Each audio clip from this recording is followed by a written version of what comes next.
గమనించాలి. దేవుని రాజ్యానికి ఈ లోకరాజ్యాలకు ఎంతో తేడా ఉన్నది. ఎంతో వ్యత్యాసం ఉన్నది. ఎన్నో భేదాలున్నాయి. అవునండి. దేవుని రాజ్యం వేరు, ఈ లోకరాజ్యాలు వేరండి. దేవుని రాజ్యము ఎంతో శ్రేష్టమైనది.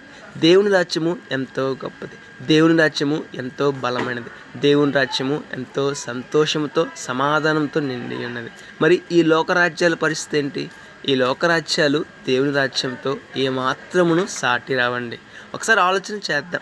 దేవుని రాజ్యంలో మనం ఉండాలి అని అంటే, దేవుని రాజ్యంలో మనం ప్రవేశించాలంటే, దేవుని రాజ్యమైన పరలోక రాజ్యంలో మనం నివసించాలి అని అంటే మన జీవితాన్ని మార్చుకోవాలి. జీవితాన్ని సరిచేసుకోవాలి. రక్షణ మారు మనసు పొందుకోవాలి. రక్షణ మారు మనసుకు తగినట్లుగా మరణం వరకు జీవించాలి.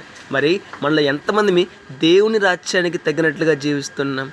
మనలో ఎంతమంది రక్షణ మారు మనసు పొందుకున్నాం? మనలో ఎంతమంది దేవుడు చెప్పినట్లుగా పరిశుద్ధంగా జీవిస్తున్నాం? ఒకసారి ఆలోచించేద్దాం. పరిశీలన చేసుకుందాం, పరీక్షించుకుందాం, సరిచేసుకుందాం, బాగు చేసుకుందాం, రక్షణ మారు మనసు పొందుకుందాం. రేపటి దినాన సంతోషంతో సమాధానంతో నిండి ఉన్న శ్రేష్టమైన పరలోక రాజ్యాన్ని, దేవుడి రాజ్యాన్ని పొందుకుందాం. May God bless you.